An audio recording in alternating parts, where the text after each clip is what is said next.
민주당 대선 주자들이 경선 마지막 TV 토론에서 격돌했습니다. 예상했던 대로 대장동 관련 의혹을 놓고 처란 공방이 오갔습니다. 네, 두 분과 함께 어제 토론의 내용 자세히 짚어보도록 하겠습니다. 최수영 정치평론가, 김수경 한신대 교수 함께합니다. 네, 어서 오십시오. 네, 반갑습니다.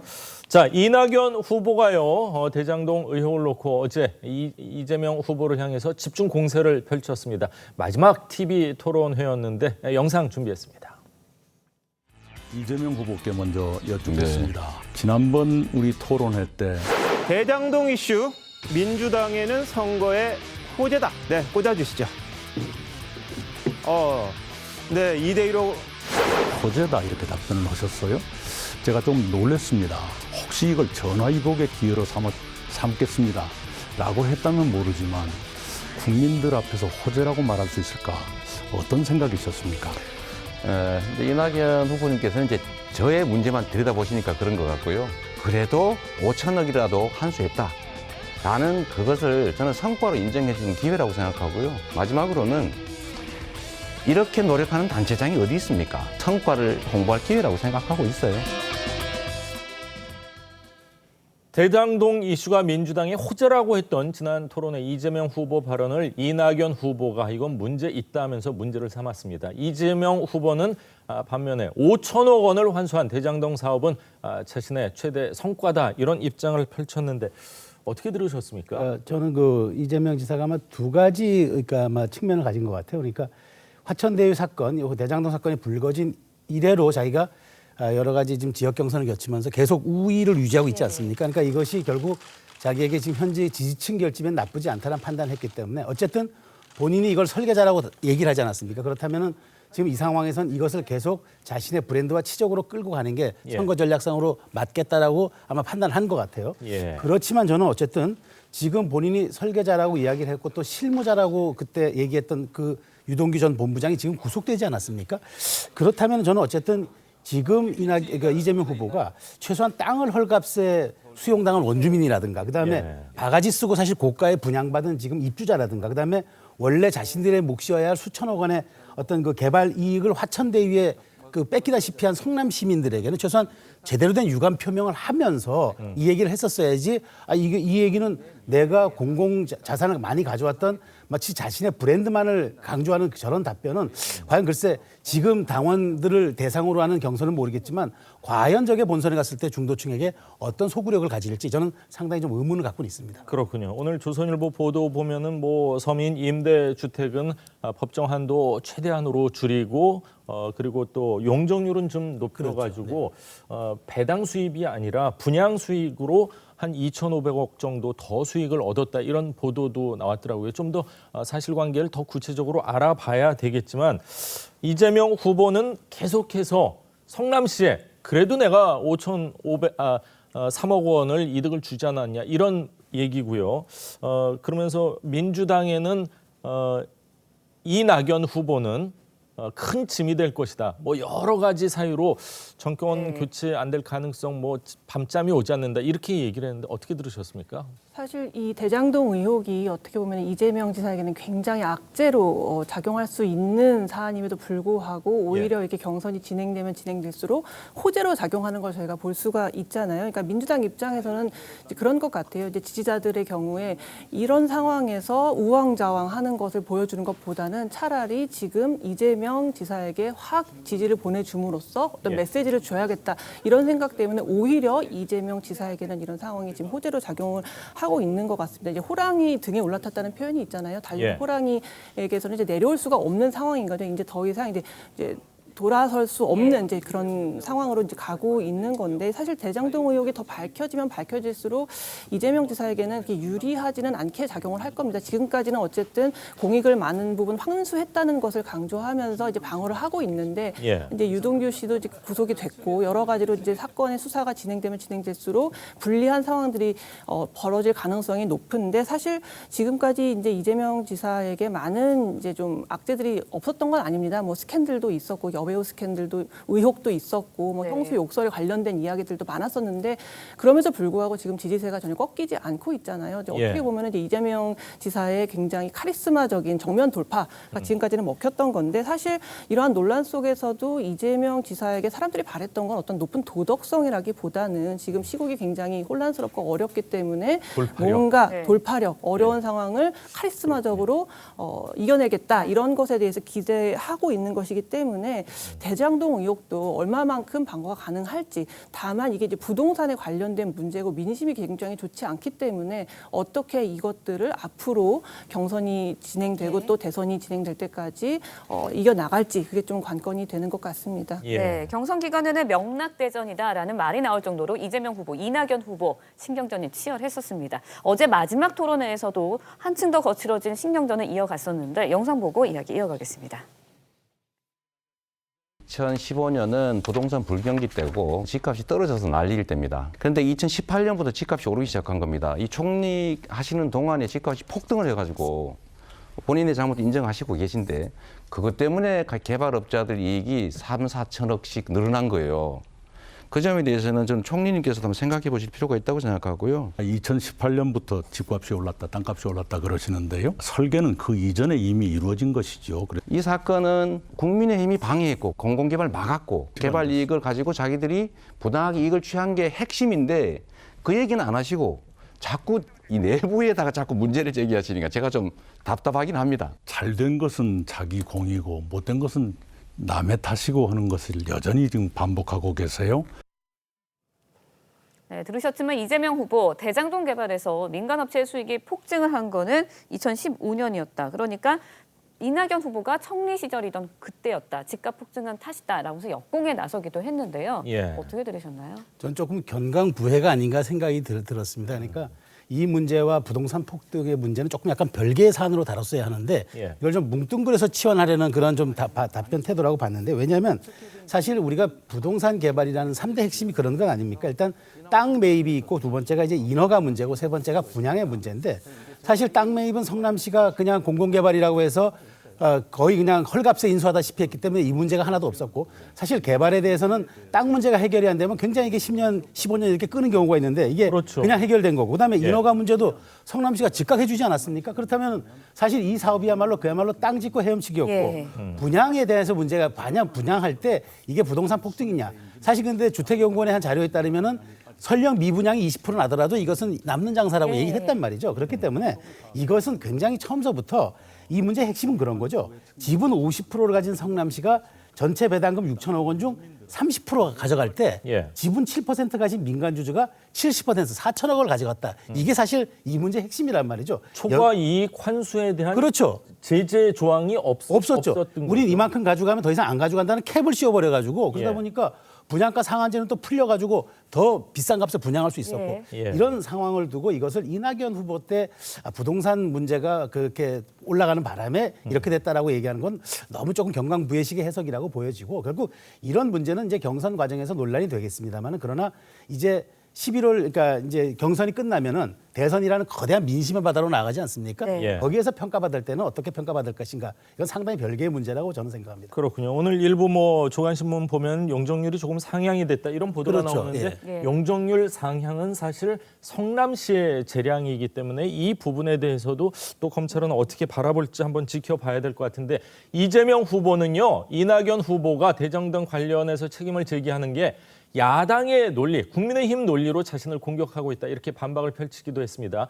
이낙연 후보 입장에서는 대장동 공세 반격을 기회로 삼고 있지만 야당에서 지금 후보들 간에 치열하게 서로 공격하는 것보다는 굉장히 좀 점잖지 않습니까? 그러니까 민주당 내에서 계속 거론되고 있는 원팀 기조를 잘못했다가는 좀 오히려 비난의 화살이 돌아올 수 있다.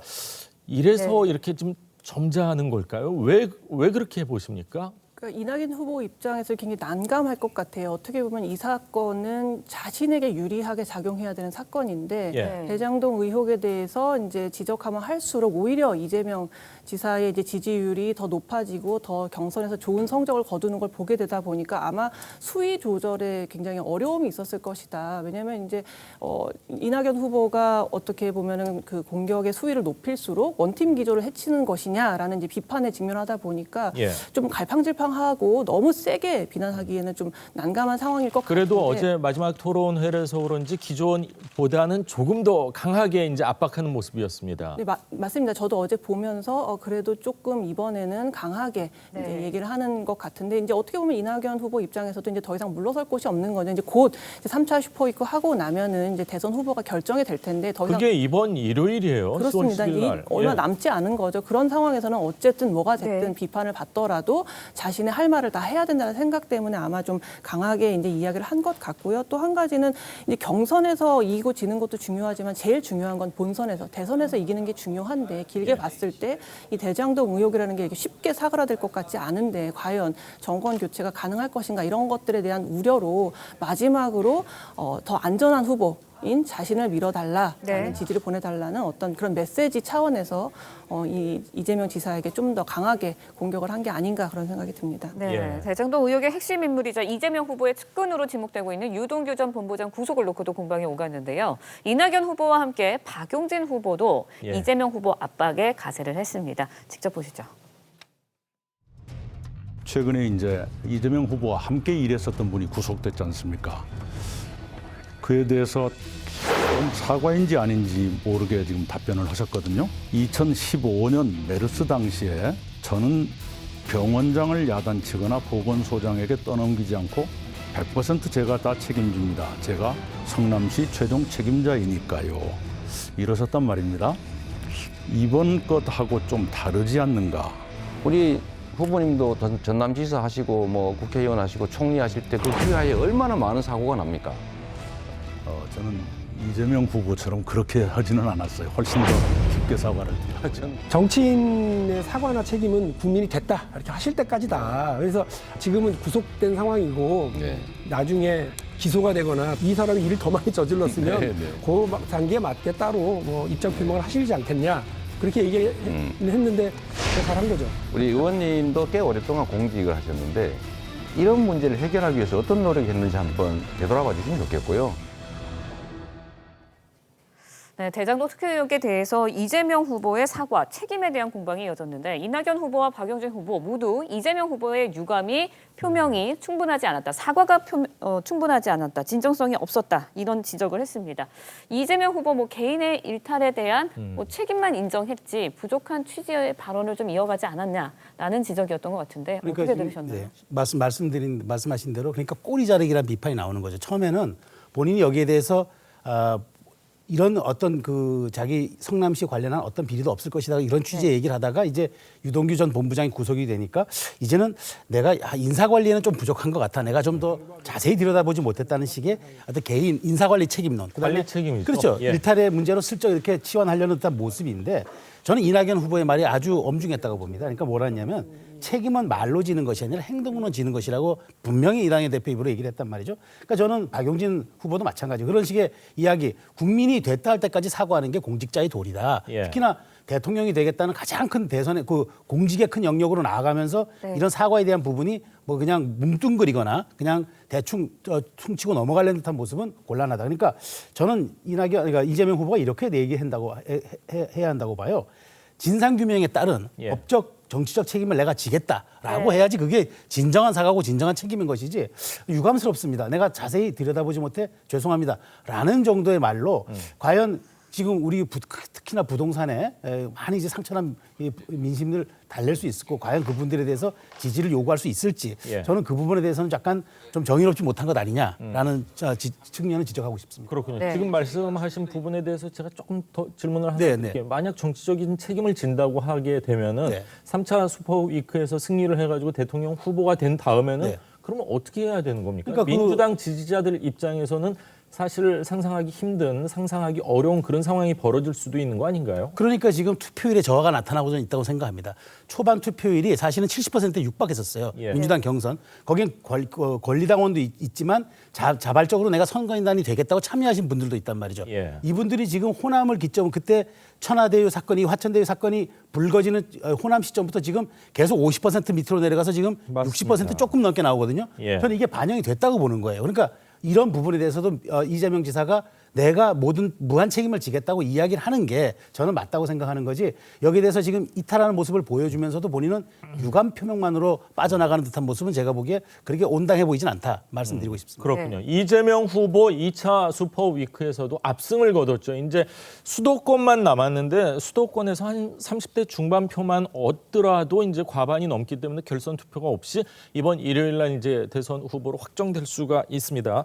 유동규 본부장이 구속되고 또 이 대장동 이슈가 터져 나왔을 때는 조금은 흔들리지 않을까 이렇게 예상을 했는데 여론조사 지지율만 봐서는 전혀 그렇지 않습니다. 이런 상황을 어떻게 분석해야 될까요? 그러니까 어쨌든 이제 경선 과정을 이제 거치면서 이게 민주당을 지지하는 사람들의 어떤 반응은 확실해진 것 같아요. 이재명 대세론에다가 힘을 실어주자라는 게 이제 확실해졌고, 그렇다 보니까 이제 3차 슈퍼위크에서도 아마 큰 이변이 없는 한은 이재명 지사가 많은 표를 확보해서 아마도 결선 없이 대선 후보를 확정짓게 되지 않을까 그런 생각이 드는데, 지금 유동규 씨가 구속이 됐고 앞으로 이제 수사가 진행돼야 되겠지만 이제 유동규 씨가 뭐 측근이냐 아니냐를 가지고 논란이 많잖아요. 지금 이재명 지사 입장에서는 유동규 씨가 물론 산하기관에서 일했던 건 맞지만 네. 그런 사람을 다 측근이라고 한다면 내 주변은 다 측근으로 미어 터질 것이다라는 식으로 반격을 하고 있잖아요. 예. 어쨌든 그렇지만 이 대장동 의혹 관련해서 이제 화천대유에게 너무 많은 이익이 돌아갔고 그것을 소수가 이제 나눠 가진 이 프로젝트의 설계 자체가 이제 문제가 있다는 얘기가 많이 나오고 있고, 예. 근데 문제는 이재명 지사가 애초에 뭐라고 했냐면은 이 프로젝트의 설계자는 자신이라고 이야기한 맞습니다. 그 부분이 너무 큰 것 같아요. 이제 이 부분만 없었어도 어떻게든 선을 그으면서 이제 이 국면을 돌파해 갈 텐데, 당초에 이제 자신이 한 말이 있기 때문에 과연 그 말에 대해서 어떻게 해명을 하면서 나갈 것인가. 또 유동규 씨뿐만 아니라 앞으로 이제 뭐 김만배 씨도 곧 소환한다고 하고 여러 가지 밝혀질 것들이 너무나 많이 남아 있는 상황에서 과연 이것이 이제 유동규 씨와 뭐 선을 긋는다 하더라도 또 본인은 한 푼도 가져간 게 없다고 얘기를 한다 할지라도 과연 배임 혐의에서 자유로울 수 있을 것인가에 대해서는 굉장한 공방이 이루어질 것으로 보입니다. 그렇군요. 네, 이런 가운데 이제 추미애 후보는 그동안 토론회에서 명추연대다라는 말이 나올 정도로 상대적으로 이재명 후보를 옹호하는 듯한 모습을 보여왔습니다. 어제 이제 마지막 토론회에서도 이재명 후보를 두둔하면서 이낙연 후보를 향해서 날을 세웠는데요. 직접 들어보시죠. 후보께서는 이 대장동 사건을 막 정치적 셈법에 따라서 막 규정을 하고 여론몰이하는 건 저는 바람직하다 생각하지 않는데요. 한 번은 이런 말씀하시더라고요. 이번 일이 진실이 충분히 규명되지 못하거나 의혹이 남는 채로 가서는 문재인 정부가 성공한 정부로 남는데 한계가 있을 것입니다. 혹시 이건 좀 무리하게 대통령한테 부담을 드리는 말씀 아니시죠? 네. 큰 과제다라는 뜻입니다. 우선 이재명 후보께 질문을 드려보겠습니다. 부동산 개발업자 국민의힘 전현직 의원, 또 고위 검찰이나 법조계 인사들 한 덩어리가 돼서 대장동 비리가 터진 거 아닙니까? 그런데 후보께서 그나마 이걸 민간 개발로 추진하려던 것을 어느 정도 공익으로 한 건 저는 잘했다라고 일단 생각합니다. 네, 이전 토론회와 마찬가지로 어제 토론회에서도 명추연대 다시 재연이 됐습니다. 예. 그러니까 명추연대 하고 한쪽은 낙용연대라고 하지 않습니까? 네. 이낙연, 박용진 연대. 약간 이렇게 갈라지는 듯한 모습을 보였는데, 어쨌든 추미애 후보는 끝까지 개혁 선명성이라는 정치적 자산을 가지고 완주하는 자기의 의지로 삼을 것 같고요. 박용진 의원은 의제 설정 능력이라든가 그다음에 합리적인 측면을 끝까지 강조하면서 본인은 차세대 주자로서의 어떤 이미지를 구축하려 하기 때문에 예. 이런 약간 분리 전략된 어떤 모습들을 서로 보이지 않는가, 저는 그렇게 분석합니다. 그렇군요. 어제 이 대장동 의혹이 핵심 이슈가 된 토론회에서 이재명 후보의 일산대교 통행료 무료화를 위한 공익처분 공약도 도마 위에 올랐습니다. 어떤 분의 얘기가 조금 더 일리가 있는지 직접 한번 들어보시죠. 공익처분 관련해서 국민연금은 베니스 상인 차일록처럼 몰아붙이고 또 대장동 관련해서는 당연한 이익이다 자, 이렇게 마무리 얘기를 하는 거. 부탁드립니다. 일산대교와 대장동의 이 충돌 국민적으로도 약간 혼란한 점이 그리고 있으니까 대장동도 공익성을 확보하기 위해서 제가 노력을 했고 이제 일산대교도 공공시설이기 때문에 특정 지역 주민만 피해를 보면 안 된다. 그러니까 경기도가 세금을 들여서 공익적으로 사용하게 한다라는 측면에서 다르지 않다는 말씀드리고요. 자, 박용진 의원 얘기는 이렇습니다. 대장동 개발은 하이 리스크, 하이 리턴이라면서 민간에게 막대한 이익을 보장해주고 국민연금, 국민의 뭐 노후 보장연금이라고 할 수 있는 국민연금이 투자한 일산대교는 폭리를 취했다 하면서 공익 처분을 하는 게 서로 모순된 거 아니냐. 얼핏 들어보면 또 일리가 있는 것 같기도 한데 어떻게 들으셨는지요? 그렇죠. 이제 유리잔에 물이 반쯤 있을 때 이게 반이 비어 있냐 반이 차 있냐라는 얘기랑 똑같은 것 같아요. 이제 이재명 지사 입장에서는 계속적으로 이 대장동 사안과 관련해서 내가 어쨌든 간에 5,500억이라는 상당히 많은 공익을 환수했고 그래서 성남시를 빚으로부터 해방되게 해줬다라는 것들에 훨씬 더 초점을 가지고 그런 점에 있어서는 어떻게 보면 일산대교도 결국은 우리 시민들이 국민들이 이용하는 거기 때문에 공익 차원에서는 그것을 무료로 이용할 수 있도록 이제 환수하는 것이 맞다라고 생각할 수 있기 때문에 이재명 지사 입장에서는 이 둘이 같은 사안이라고 보는 것 같아요. 근데 다만 좀 설명해야 될 부분은 이제 국민연금 같은 경우에는 어쨌든 국민연금이 돈을 많이 가지면 가질수록 미래의 세부담이 적어지는 거기 때문에 국가 차원에서는 좋은 거죠. 하지만 이제 대장동 의혹 같은 경우에는 그 민간의 이익이 너무나 소수에게 뭔가 불공평하게 돌아갔다라는 지금 논란이기 때문에 동일선상에서 완전히 평행하게 볼 수는 없는 사안인데 지금 이재명 지사의 입장에서는 어쨌든 공익을 위한 것이다. 이 부분에 포커스를 둬서 모든 이런 논란들을 이제 피해가는 돌파해가는 그런 모습을 보이고 있는 것 같습니다. 그렇군요. 네. 국민연금 입장에서도 그 당시에 이제 투자를 할 때 파주나 김포나 여기가 이렇게 개발될지 모르고 어떻게 보면 하이 리스크를 가지고 이 개발을 했을 수도 있는데 그거를 지금 공익 처분을 해가지고 파주, 일산 뭐 이쪽에 사시는 분들만 이득을 보는 게 과연 옳은가? 이 문제는 계속해서 대선 때도 이 논점이 될 것 같습니다. 네, 이번에는 국정감사 이야기도 해보도록 하겠습니다. 본격적인 국정감사가 시작이 됐지만 대장동 의혹을 놓고 여야가 충돌하면서 상임위 곳곳에서 파행이 빚어지고 있습니다. 영상으로 준비했는데요. 직접 보고 이야기 이어가겠습니다.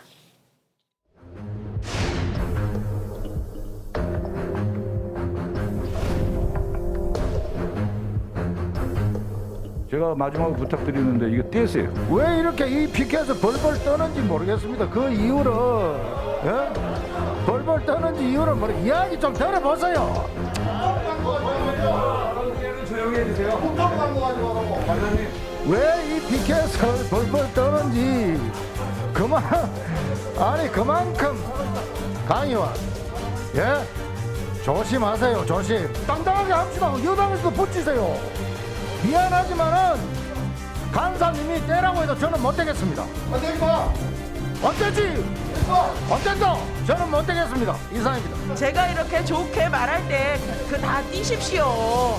띄십시오. 그리고 국감하시자고요. 우리 위원님들이 저런 상태에서는 저런 마스크 얘기하면 좀 모양이 그렇다고 정의를 할 것을 요청합니다. 마스크를 효과를 다 보셨으니까 이제 좀 바꾸는 건 어떨까요? 눈이 얼마나 좋으신지 모르겠는데 이것도 거슬려서 국감을 하지 못하겠다라는 뜻으로 들려서 전 너무 황당합니다.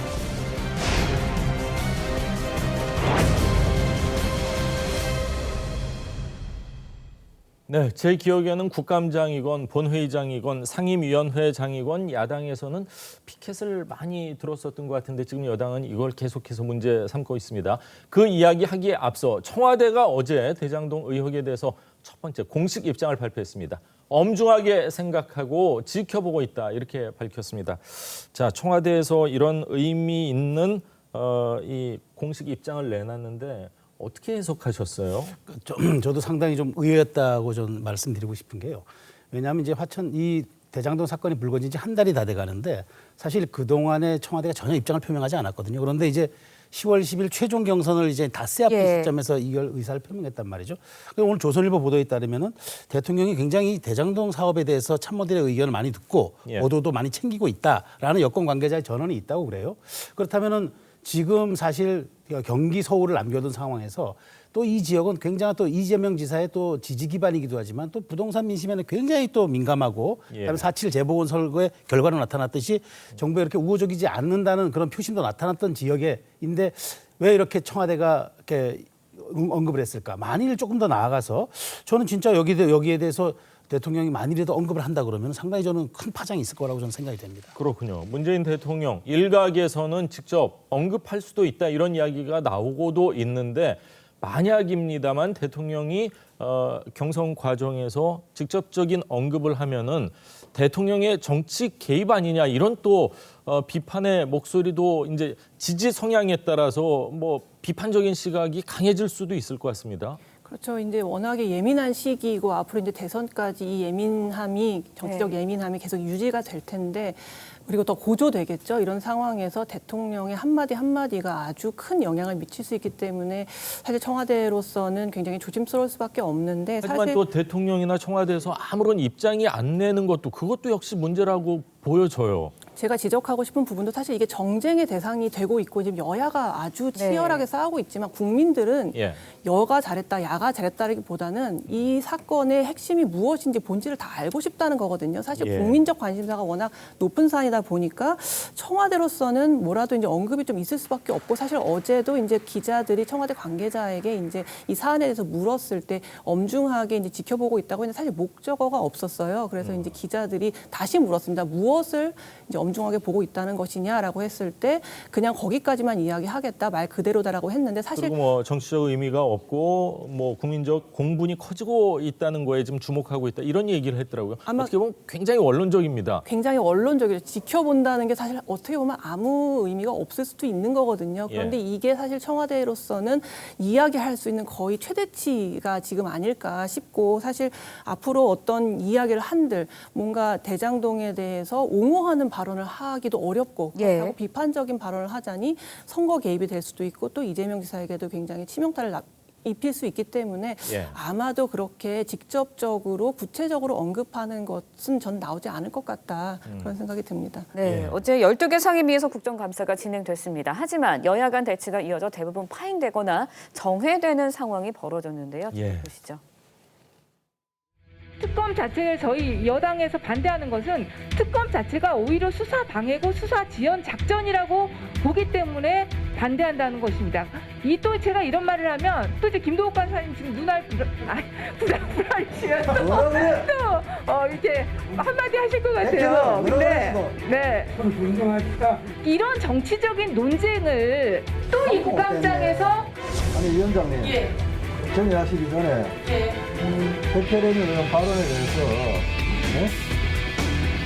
공식적인 정식으로 사과를 좀 받아야 돼요. 우선 10분 정회하고 제가 잘 못 들었어요. 아까 다른 거 하다가 대표원이 가한 점이 있었다고 사과드립니다. 그러나 화면을 명확하게 보시면 그 상황이었다는 걸 또 알 수 있을 것이라고 생각합니다. 네, 행안위 국정감사장에서 여야 의원 간의 고성과 막말이 주고 받아지는 모습 보셨습니다. 여야 충돌, 야당의 특검 요구가 받아들여지지 않으면서 계속 요구가 이어지면서 이렇게 나오지 않나라는 생각이 드는데. 눈을 좀 크게 떴나 봐요. 그러니까 사실 백혜련 의원이 저렇게 또 얘기하면서 지적하는 건 좋은데 저렇게 그런 상황까지 이렇게 자세히 묘사해서 하는 건 저는 사실 좀 부적절했다 보는데 근데 사실 이게 대선을 앞둔 국정감사는 항상 그랬습니다. 2012년 제가 자료를 봤더니 그때 이제 18대 대선 있었던 때 아닙니까? 그때 자그마치 16차례인가 국회가 정회되고 파행되고 그렇게 됐더라고요. 그다음에 2016년 때는 처음으로 여당이 국감을 보이콧하는 사태도 좀 벌어졌던 겁니다. 그러니까 2017년 대선을 앞두고 이제 그랬던 건데 사실 어제 특검이 발단이 됐습니다만은 그럼에도 불구하고 저는 글쎄 국회에는 이제 저렇게 그 피켓 두고 하는 것을 아마 이제 상임위원장의 이제 그 승낙이 있어야 저게 이제 반입이 되는 모양인데 어쨌든 양당이 저렇게 정치적으로 저렇게 소모를 벌이는 것은 이번 국감에서 상대를 공격하고 상대에 대해서 치명상을 입히지 못한다면은 대선에서 패배하게 할 수 있다라는 그런 위기감과 그런 어떤 또 집단적인 어떤 그런 정당의 그런 힘이 발휘되고 그런 것들이 지금 저렇게 파행으로 치닫는 것으로 나타나는데 어쨌든 저는 이제 보름 남은 국감에서 어떤 여야가 저 모습에서 크게 벗어나지 않을 것이라고 저는 예상이 됩니다. 그렇군요. 정책이 좀 있어야 될 텐데 예. 정책은 없고 정치만 있는 그런 국감이 되고 있는데 그래서 그런지요. 정의당 심상정 의원 국감이냐면서 여야 모두를 질책했습니다. 목소리 직접 들어보시죠. 네, 이제 그만 국감했으면 좋겠습니다. 지금 양당이 서로 삿대질하는 거 국민들 아주 신물나해요. 솔직히 말씀드릴까요? 단군 이래 최대 규모 공익 환수 사업이라고 계속 주장하실 수 있어요? 민주당에서? 네. 또 이쪽에 국민의힘에서 그 토건 세력 그 불로소득 그 특혜 비리 자유롭습니까? 네. 그러니까 그런 것들은 제가 생각할 때는 오늘 국회의원이 주어진 권한을 가지고 다퉈보세요. 국감을 통해서. 그게 국감 아닙니까?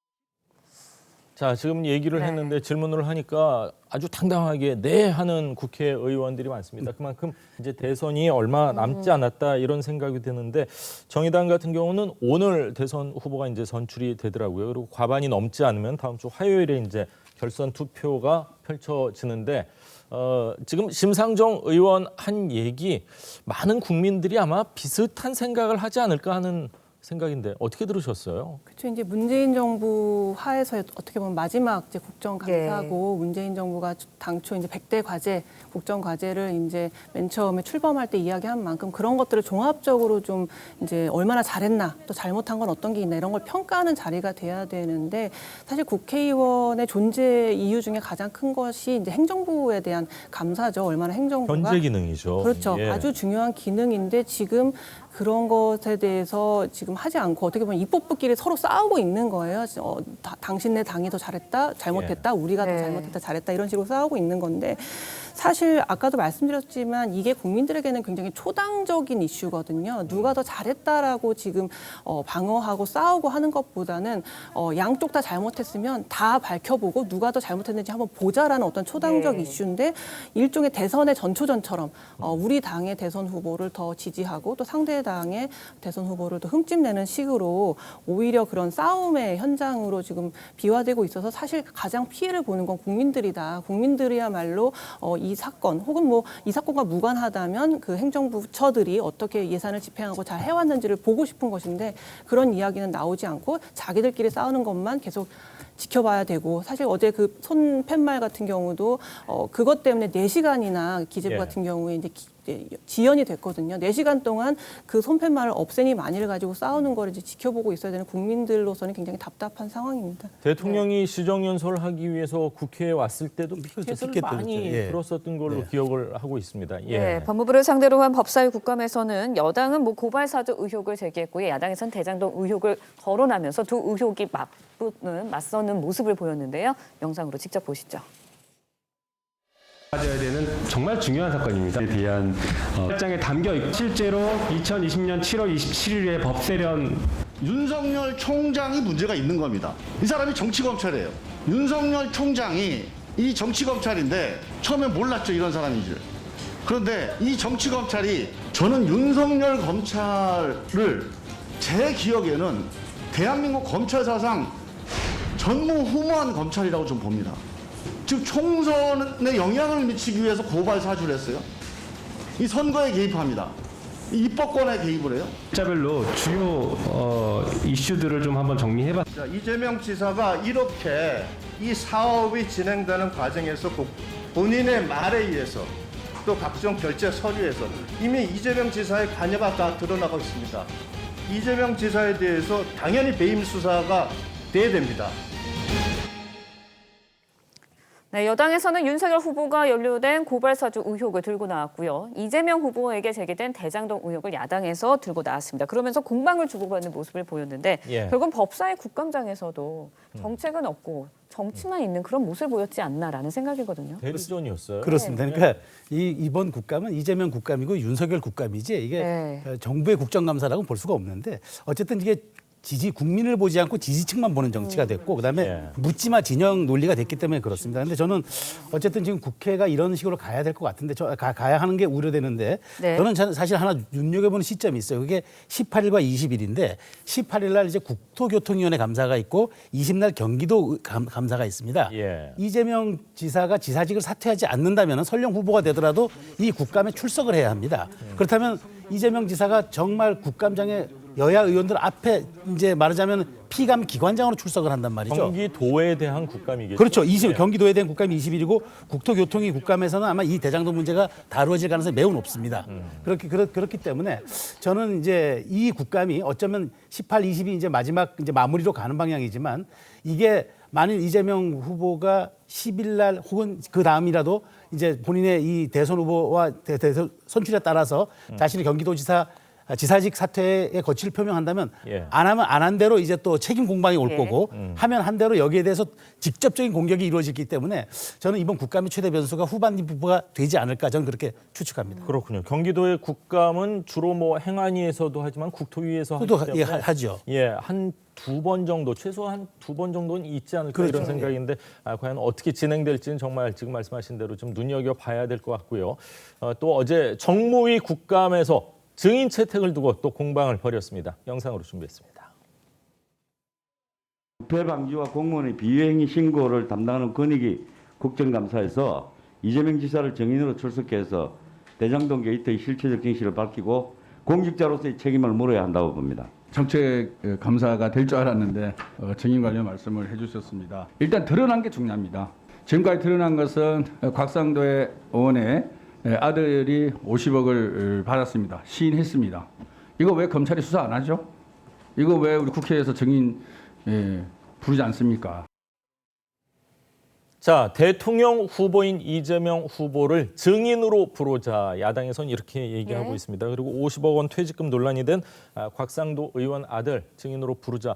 이 얘기 대통령 후보는 사실 뭐 윤석열 후보도 있지만 누가 들어도 좀 과하지만 곽상도 의원 아들 부르자 이거는 많은 국민들이 일리 있는 얘기 아니야? 뭐 이렇게 생각할 것 같은데 어떻게 들으셨어요? 사실 국민이 원하는 게 이거죠. 그러니까 이재명 지사도 부르고 곽상도 의원 아들도 부르고 뭐 필요하다면 박영수 고발 보도 같은 경우는 그러면 윤석열 후보 역시 불러야 된다고. 그렇죠. 다 불러서 다 들어보는 게 사실 국민들이 원하는 겁니다. 대선을 앞두고 대통령 후보를 만약 부르게 되면은 그거에 따른 혼란도 굉장히 많아지고 정치가 이제 정말 전쟁터가 될 듯한 그런 상황 아닐까요? 그렇죠. 그렇지만 어쨌든 이렇게 안개 속에서 뭐가 진실인지 모르는 상황에서 국민들은 지금 시간은 계속 다가오고 있고 선택의 시간은 다가오고 있는데 정보는 없고 진실도 없는 상황에서 정말 깜깜한 상황에서 투표를 해야 되는 게 정말 고통스러운 거거든요. 만약에 내가 어떤 후보를 지지했는데 알고 보니 엄청난 악이 뒤에 있었다 하면은 자기의 선택을 되돌릴 수 없잖아요. 그래서 국민의 입장에서는 사실